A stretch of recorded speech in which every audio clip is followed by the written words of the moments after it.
Assalamualaikum warahmatullahi wabarakatuh. Waalaikumsalam warahmatullahi. Jumpa lagi dengan saya, host Emil Mutsah, dalam program tamu kita. Kali ini kita kehadiran tamu yang sangat spesial di ruang studio podcast di sini, yaitu Pak Epi Ardi Asda. Apa kabar, Pak? Baik, Pak Emil, sehat. Alhamdulillah. Silakan kalau disapa Tribuners, Pak. Dengar salam Bapak nih. Oke. Assalamualaikum buat seluruh Tribuners di seluruh Sumatera Barat maupun di Indonesia. Baik. Sampai ketemu dengan saya, Epi Ardi Asda, OTW Sumbar. Iya, inilah ikonik Pak Epi ini ya, OTW Sumbar. Nah, jadi baik Pak, kita santai aja Pak, ngobrol. Ini kami terima kasih nih, Bapak mau hadir ke studio kami. Walaupun sebenarnya hari-hari ke belakang Bapak sebenarnya sudah, bagi kami sudah bagian dari keluarga. Karena kami ulang tahun, Bapak ucapin selamat. Jadi rata-rata ya tiap tahun, kan ini udah masuk 5 tahun Pak. Ini masuk 5 tahun. Baik Tribuners, kami kayak ngobrol di keluarganya dengan Pak Epi nih. Sebelum kita ngobrol Pak, saya coba baca lah ya Pak, biografi sedikit Pak Epi. Nama lengkap Bapak itu Epi Ardi Asda, Master Marinir Pak. Ya, Master Marine. Master Marine, Master Marine. Bergelar Datuk Sultan Majolelo. Ya. Kelahiran 11 Maret 1962 di Singkara, Kabupaten Solok. Ini anak kampung sini benar. Jadi beliau ini memang putra daerah Sumatera Barat, orang Minang. Nah, jadi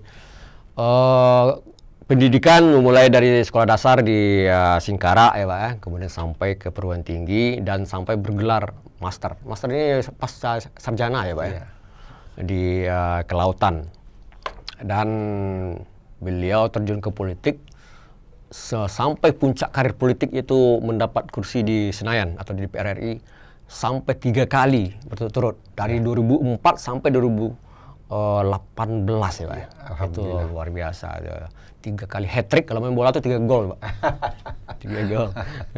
Jadi Pak Epi kemudian setelah di legislatif baru merambah ke eksekutif sebagai bupati. Jadi kalau di Malaysia tuh kalau belum pernah jadi anggota DPR, jadi senator, dia belum bisa jadi Perdana Menteri Pak. Nah, jadi Bapak sudah komplit luar biasa Pak. Baik Pak Epi, mungkin penasaran nih, Tribuner sudah penasaran apa yang mau ditanya Pak Emil nih dengan Pak Epi, ngobrol apa nih ya? Pertanyaan saya singkat, mungkin pertama ini Pak, OTW Sumbar, ini kan trending nih. Ide ini siapa nih Pak? Ide. Iya, kalau boleh saya cerita ini Pak Emil ya, untuk semua Tribunes kita ini. Saya lebih kurang 3 periode di DPR. Ya.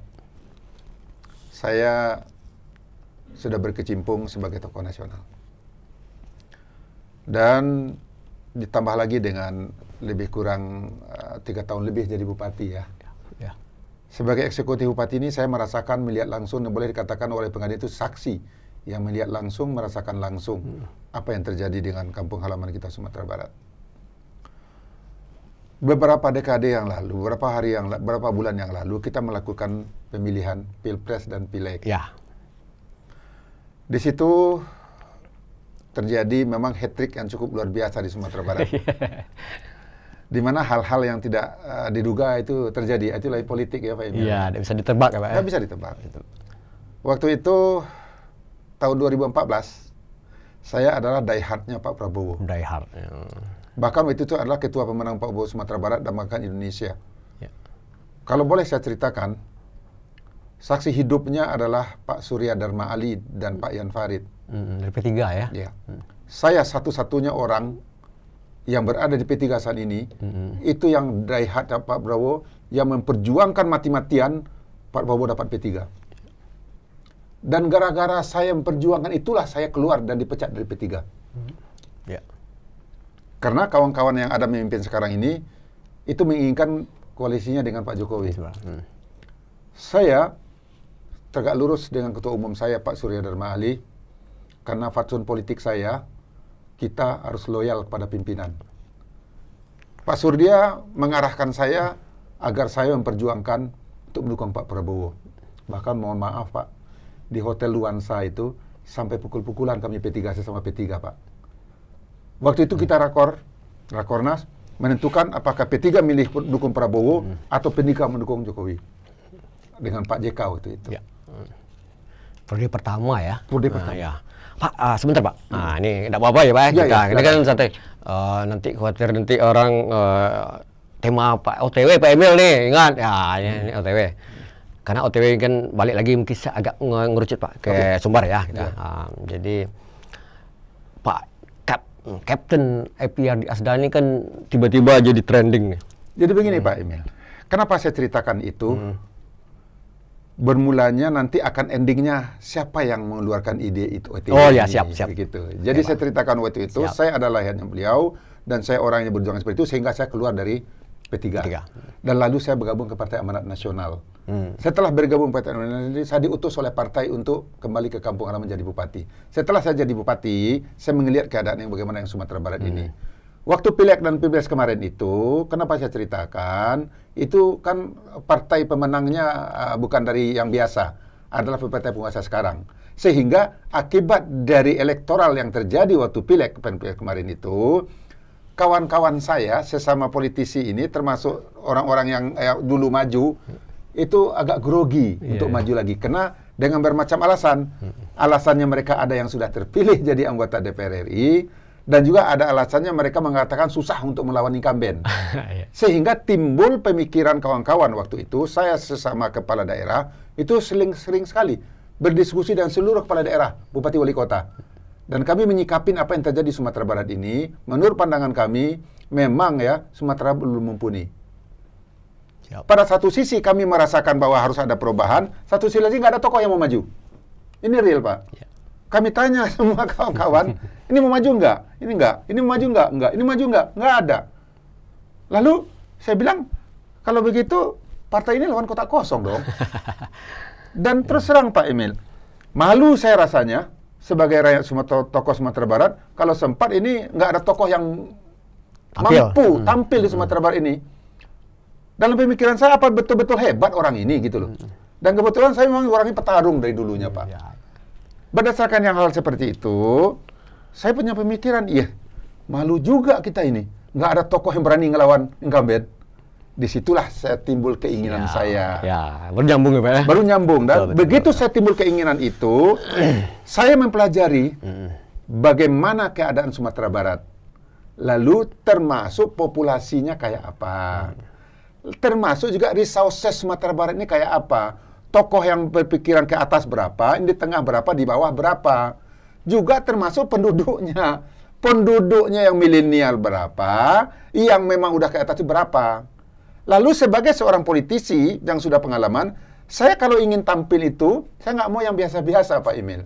Istimewa Pak. Harus luar biasa. Luar biasa. Karena hidup saya itu selalu, saya nggak pengen jadi orang yang biasa Pak. Tekad saya dari awal, saya harus jadi orang yang biasa. Makanya, untuk membuat tagline yang saya lakukan itu, saya pikirkannya lama loh Pak. Sampai saya sholat itu. Berarti original asli Pak Ibu ya? Jadi, mohon maaf.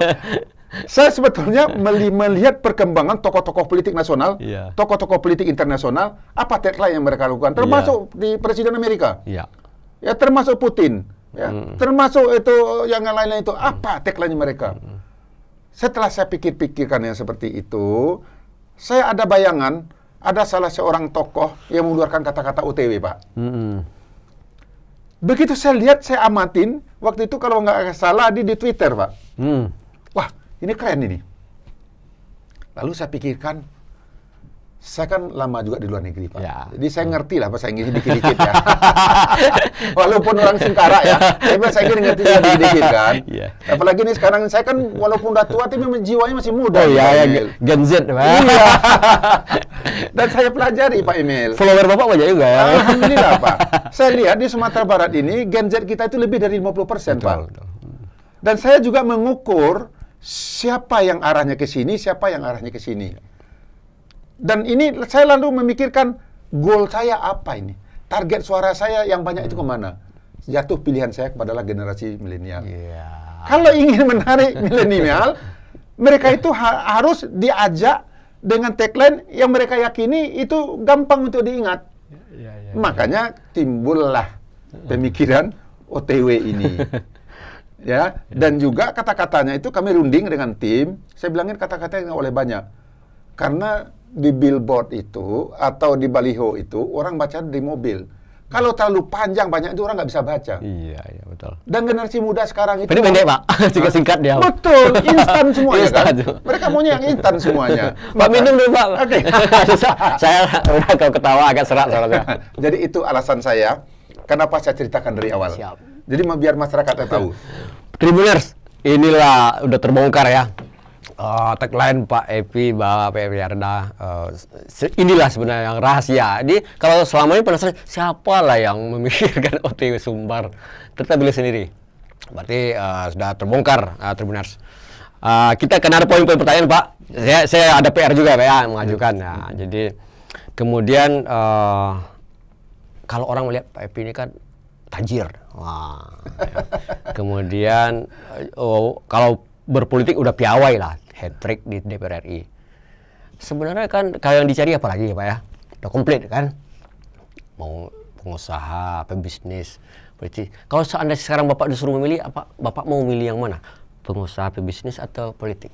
Seandainya mau memilih salah satu. Pak, setiap orang itu punya pilihan dalam hidup. Dan seorang itu harus mengerti apa tujuan hidup. Dan saya mengerti apa tujuan hidup saya. Saya walaupun bukan orang pesantren, tapi saya punya pesantren. Walaupun saya tidak dididik di pesantren, tapi saya banyak mendengarkan apa ceramah-ceramah dari Ustadz. Ustadz udahlah saya itu adalah UAS. Abdul Somad. Abdul Somad sama Ustadz Adi Hidayat. Sama Ustadz Baha. Oh ya. Di YouTube, Gus Baha. Gus Baha. Saya mempelajari di situ hakikat dari kehidupan. Apa sih yang saya cari di dunia ini lagi? Saya dari nol, dari minus, sekarang sudah tampil yang seperti ini. Ya, apa yang saya cari? Syukur alhamdulillah ya. Ya, alhamdulillah sekali. Dan itu semuanya bukan karena saya, tetapi karena anugerah dari Yang Maha Kuasa. Ya. Dan selalu yang saya ingat pesan Ustadz UAS kepada saya waktu beliau mampir ke Kabupaten Solok waktu kami undang.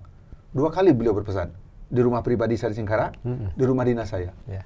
Apa pesan UAS kepada saya? Pak Bupati, jadikanlah jabatan bupati ini atau jabatan pun apa yang Anda pegang sebagai pemimpin muslim sejati yang untuk memperjuangkan agama Allah di muka bumi ini. Dan ingin ingat yang pasti di dunia ini hanya kematian. Ya. Saya tahu Pak Bupati sudah banyak duit. Anaknya hebat-hebat. Tapi itu tidak satu pun bisa menolong Pak Bupati di akhirat kelak, apalagi di dalam kubur. Ya. Itu yang selalu pesan. Lalu intinya, setelah saya mempelajari ini semua, ya, apa sih yang mau saya cari? Ya. Kan itu katanya Pak Iya, tadi. Betul.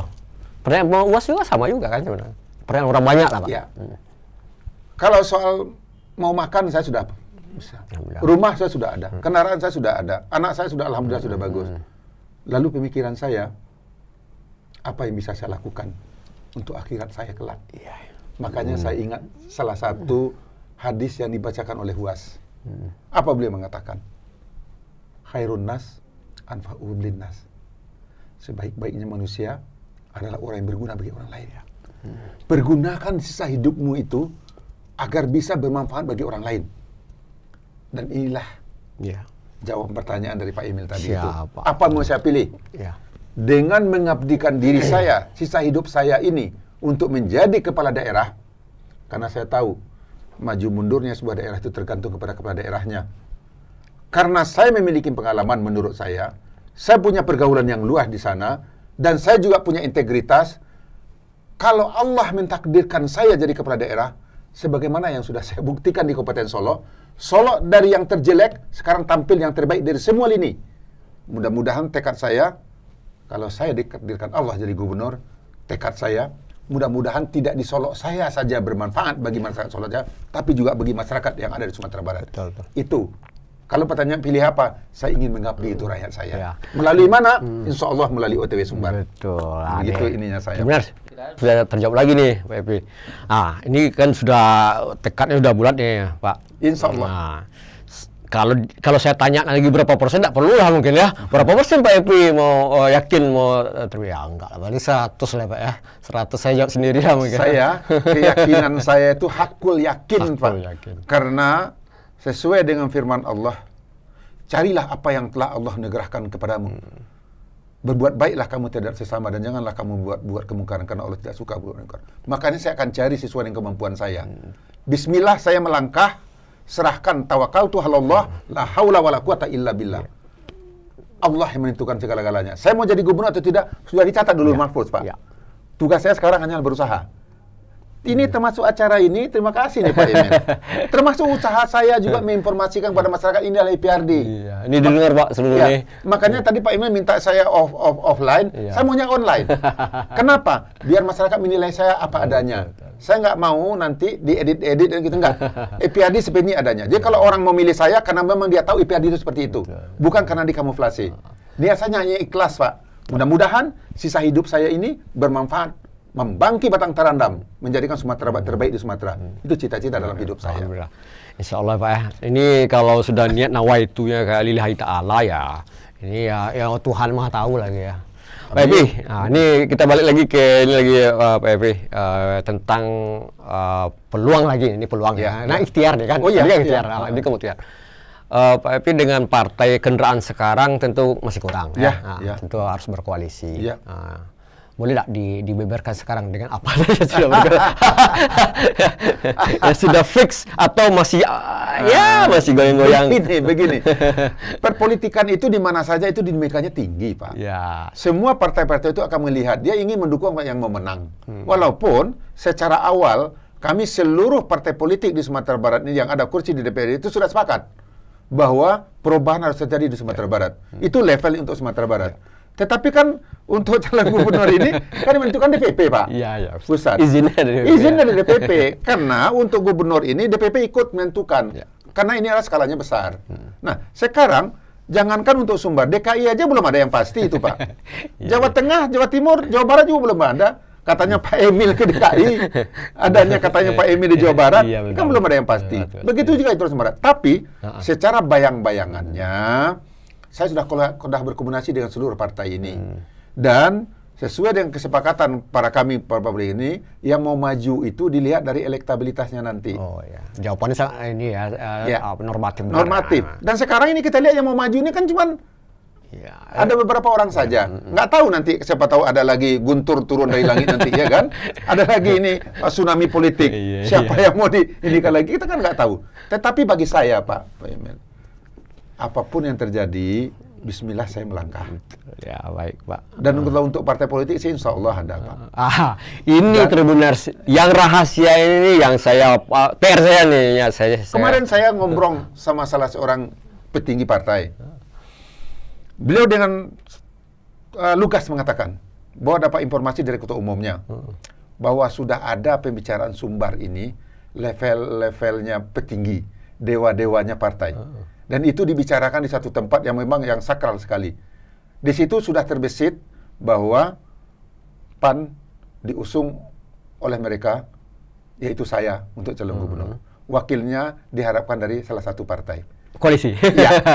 Itu. Jadi kalau untuk ini ya, walaupun pembicaraannya udah ketua umum yang berbicara, tapi bisa saja di bawah ini bermain kan, nggak ada masalah. Masa satu pun nggak ada partai yang mau dengan kita. Wakil saya aja nanti kan udah satu partai juga. Gitu. Jadi insya Allah saya sebagai pejuang dan niatnya ikhlas, saya sudah bismillah saya melangkah, Pak. Apapun nanti terjadi nantinya tawakaltu halallah. La haula wala quwata illa billah. Pak, oke Pak, ini tentu politik juga realitas ya. Nyata. Kemudian ketika yang digandeng tandem ya, pasangannya itu tentu ada keberimbangan lah ya. Artinya tidak juga sekedar ban serep atau mungkin Bapak juga kan butuh juga ini kan. Ada tidak sosok yang bisa Bapak, atau bila perlu ya sebut saja nama misalnya untuk saya layaknya ini misalnya. Bisa Pak? Pertanyaan Pak Emil itu sangat menarik. Dan itu juga pertanyaan dari tim-tim saya semuanya. Dan ini udah pernah saya jawab di dalam di beberapa media. Sebagai seorang politisi yang berkeinginan mengabdi kepada rakyatnya, saya maunya wakil saya itu memberikan kontribusi yang nyata. Yang nyatanya itu bagaimana? Orangnya memang punya capable, punya kemampuan, dan punya elektabilitas. Kemampuan di sini adalah kemampuan manajerial yang sudah terbukti mereka itu bisa melakukan sesuatu yang sudah ada buktinya. Dan itu harapan saya adalah orang berasal dari sumber 2. Nah, kenapa? itu. Saya orang sumber 1, Pak. Betul. Kalau orang sumber 1 juga yang menjadi wakil saya, Suara nggak berimbang, nah, nggak imbang. Dan juga yang mewakili nanti itu daerah mana. Betul. Kita, Pak, ada 19 kabupaten kota. Ya. Memimpin Sumatera Barat ini kalau hanya sekedar memimpin saja, prinsip saya mohon maaf, Pak. Saya dalam hati saya ditakdirkan Allah didukung oleh rakyat Sumatera Barat memimpin.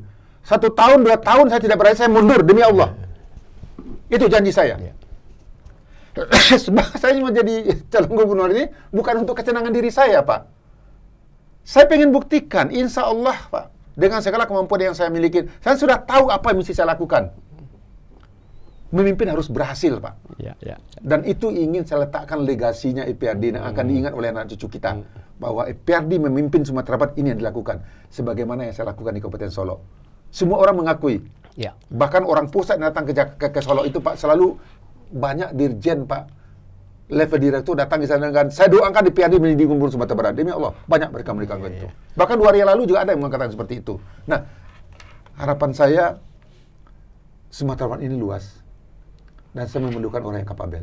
Dan orang itu sudah saya sebutkan. Kalau boleh menyebut nama, ada 3 orang yang saya inginkan. Ranking 1, 2, dan 3. Yang Dapil pertama, 2 ya? 3, Pak, pilihan saya. Ada maksudnya dari Dapil 2? Dapil 2. Yang Yang pertama saya minta adalah Ade Rizky, Pak. Kenapa Ade Rizky? Saya mengerti dengan adinda saya ini. Dia manggil saya Om, Pak. Ya kan? Umurnya masih muda, sudah terbukti 3 periode, Pak. Duduk di DPR Iya, di DPR. Sekarang udah 3 periode dia. Dan dia orangnya memang di DPR itu saya lihat orangnya ngomongnya jelas, tenang, dan tanpa ininya semua. Dan dia nggak cawe-cawe, Pak. Dia bukan politisi yang liar seperti itu. Kerjanya ikhlas sesuai dengan ininya saja. Apalagi track record keluarganya memang sudah terbukti. Keluarganya memang pengusaha, hidupnya sudah matang. Dengan kematangan ekonominya, sehingga dia tidak memikirkan lagi cawe-cawe. Sama juga dengan saya. Seiring dan sejalan. Itu yang pertama pilihan saya. Tapi itu tergantung pada partainya. Dan yang kedua, kalau seandainya beliau nggak mau, masih ada pilihan saya. Itu saya dengar itu kalau mau malahan, karena saya adalah politisi dan pengusaha, kalau ada juga dari birokrasi kan bagus juga, Pak. Bagus. Iya kan? Saya dengar juga namanya Pak Ganefri juga mau maju juga. Ya kan? Siapa tahu Pak Ganefri ini. Kenapa Pak Ganefri? Dia profesor dan dia juga udah terbukti memimpin jadi rektor dan dia dari sumber 2, Pak. Wilayah pas Dari 50 kota. Jadi berimbang. Dan yang ketiga harapan saya sebut nama aja ya, Pak ya. Ya, enggak apa-apa. Maunya saya Pak, pilihan. Tapi apapun itu nanti kita serahkan kepada partai koalisi. Dan yang ketiga harapan saya itu adalah John Kennedy Aziz, Pak. Kenapa John Kennedy Aziz? Dia sama-sama saya di DPR. Iya, pernah bareng sama Pak. Bareng sama saya di Komisi 2 saya waktu membahas masalah PKPU waktu 2014 itu saya sama di Komisi 2. Saya ketua fraksi waktu itu, Pak. Jadi saya bisa pindah dari mana-mana saja. Waktu itu ada yang urgensi saya ingin perjuangkan di Komisi 2, termasuk saya memperjuangkan ada PKPU dulu, Pak, di mana mantan-mantan narapidana itu tidak boleh. Saya melakukan itu, Pak.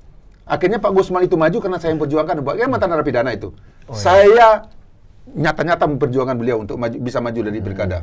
Itu wakilnya Yulfadi itu ada di tribun waktu itu. Bagaimana saya dengan garangnya memperjuangkan bahwa hak asasi setiap orang, negara-negara hukum, kecuali diputuskan hasil pengadilan, putusan pengadilan bahwa tidak boleh, baru dilarang. Tapi kalau sejauh tidak ada kepastian hukum di pengadilan, nggak boleh kita larang. Akhirnya kan seperti itu yang keluar. Konstitusional ya, Pak. Iya. Nah, dan Pak John Kennedy ini sama dengan saya.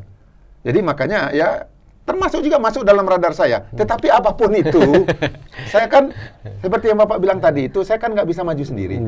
Makanya saya serahkan kepada partai koalisi. Begitu. Ini yang sebenarnya target kita podcast ini Pak Iya. Epi. Ya udah, siapa sebenarnya pasangan Pak Epi ya? Kan ini terjawab Tribuners. Nah, jadi target kita ini kan sebenarnya membongkar-bongkar ini, Pak. Iya, Ya, iya. bongkar ini. Dan saya memang sukanya memang transparan, Pak. Iya, Saya iya. nggak tedeng-aling-aling, saya mau Iya, seperti iya. itu. Tapi ingat, seperti yang saya pesanin tadi ya, Tribuners semua, PAN kami tidak bisa maju sendiri. Iya, iya. Makanya segalanya kami serahkan juga kepada partai koalisi. Betul. Bahkan kemarin itu, waktu saya ketemu dengan Pak Prabowo, waktu Rakernas PAN, saya katakan, siap Jenderal, masih ingat saya, oh kapten kan? Kapten kan? Itu ada di adanya. Di Tribun juga Ya. ada, Pak. Lalu saya katakan, mohon izin, saya mau maju lagi. Maju terus, saya dukung. Ya. Dia tepuk saya.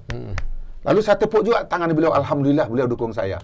Begitu saya mundur karena acara mau foto-foto ramai-ramai, beliau pesan, wakil Gerindra ya, inilah kata-kata saya seperti ini. Masih ingat? Itu kata-katanya saya setuju. Karena saya sami'na wa ta'na dengan pimpinan pusat. Itu. Baik. Nah, tapi siapa yang diutus? Serah pada mereka. Betul. Begitu, Baik, begitu Epi. Pak Emil. Dukungan partai, dukungan para orang yang terdekat. Ini yang paling urgen tuh dukungan keluarga, Pak. Nah, ibu, anak-anak gimana, Pak? Ya alhamdulillah, karena memang darah saya itu darah politik ya. Iya, Bu, ini tadi Politisi. duduk dua periode Iya, lah ya. dua periode. Nah, selamat. Dan anak-anak saya tahu karakter saya bahwa saya ingin menjadi negarawan. Dia tahu saya ingin menjadi orang yang berguna bagi orang lain. Anak saya menyerahkan kepada saya. Ya. Anak saya menyerahkan, lakukanlah yang terbaik ayah. Untuk kami, ayah sudah berjuang. Ya. Untuk masa baktimu sama negara, bangsa, silahkan lakukanlah yang terbaik. Kami siap mendukung. Itu pesan dari istri dan anak-anak saya semua. Dan ibu mau maju pula. Nah, itu. Sebetulnya repot ini Pak Emil. Sama visinya nih. Begini Pak. Kita mencari istri kan untuk mendampingi hidup Oh kita. Pak. iya lah. Kita maunya istri itu ada di samping kita setiap saat. Ya kan? Saya nggak bisa bayangkan juga. Saya ditakdirkan jadi gubernur, ya kan? Nanti istri saya mau jadi bupati. Ibu TPPKK ya. Iya kan? Sebetulnya secara batin saya nggak mau. Iya. Kalau ikutan egoisnya saya nggak mau. Tetapi dilihat dari segi urgensi pengabdian kami, ya, dengan melihat kalau seandainya Solo ini jatuh ke tangan orang lain, berdasarkan pengalaman yang ada. Apa pengalaman yang ada, Pak? Dulu bagaimana Pak Gamawan meletakkan dasar pembangunan Solo itu sudah cukup bagus sekali. Dengan fakta integritas dan juga kebersihan alam itu semua, Solo bagus. SDM Kabupaten Solo itu sangat mumpuni untuk di semua. 10 tahun beliau jadi bupati, SDM Solo itu sangat luar biasa. Amat disayangkan, ganti penguasa, semua orang Pak Gamawan ini dihabiskan oleh Pak Bupati yang penggantinya beliau. Sehingga kembali lagi dari nol. Dan begitu Pak Gusman berkuasa, dia bentuk lagi yang baru. Pak Gusman diganti oleh yang baru mengganti lagi semua kebijakan orang Pak Gusman. Kembali lagi dari nol Kabupaten Solo. Dan begitu. Dan mulai dari nol memang prosesnya panjang lagi. Pak. Durasinya kan mulai dari Nah, itulah yang saya pikirkan. Makanya saya mengalah untuk kepentingan pribadi saya demi kemaslahatan Kabupaten Solo. Dan itu pun saya sudah runding dengan seluruh tokoh-tokoh Kabupaten Solo. Wali Negari, BPN, kan tokoh-tokoh masyarakat. Saya tanya sama mereka. Mereka yang mengharapkan itu. Bahkan tadi saya juga rapat dengan mereka semua. Mereka katanya, tolong jangan tinggalkan Solo. Karena Solo sekarang sedang menuju kejayaannya. Iya, ini prestasi banyak nih. Saya udah lihat tadi di data penghargaan. Sebentar lagi, Pak, akan banyak lagi. Kemarin datang lagi salah seorang direktur pendidikan atas nama perintahnya Dirjen, Solo akan dijadikan sebuah percontohan metode pengembangan pendidikan di Sumatera Barat, bahkan di Indonesia. Jadi kayak Pak, selain kita podcast ini ada platform lain nih yang untuk expose success story Pemkab. Ada momennya nanti kita. Tentu itu aja ada juga paham Pak. Paham aja kan. Ya itu kerja ada tim di sana nanti itu yang dengan kawan-kawan. Tapi mungkin tempat terasa kita dua di penghujung Pak, karena tidak juga terlalu berlama-lama kita ngobrol. Nanti kalau bila perlu kita podcast seri kedua, seri ketiga, bicara tentang pelaut nanti kita khusus. Bicara tentang hobi Bapak misalnya ini yang lain kita apa mungkin bagaimana diving. Saya ceritakan, saya pernah menghadapi sesuatu yang orang lain itu nggak akan percaya apa yang terjadi pada diri saya. Kita bikin khusus podcast Fear Factor yang orang gemetar itu kan. Nah, jadi biar penasaran Pak. Benar kita tunggu kami dengan Pak PRD nanti akan membahas tentang menguliti hal-hal yang sangat kosmis, yang aneh unik ya Pak ya. Terakhir Pak, harapan Pak ya untuk daerah, untuk generasi sekarang yang mungkin imbauan Bapak, silakan. Harapan saya mudah-mudahan Allah memberikan kesempatan kepada saya, rakyat Sumatera Barat mempercayakan kepada saya agar saya bisa membuktikan kebangkitan apa yang akan saya lakukan untuk Sumatera Barat. Niat saya yakinlah insya Allah ikhlas akan mengabdikan seluruh hidup saya agar Sumatera Barat ini bisa maju dan berkembang. Amin. Sebagaimana perkembangan yang ada di provinsi yang lain.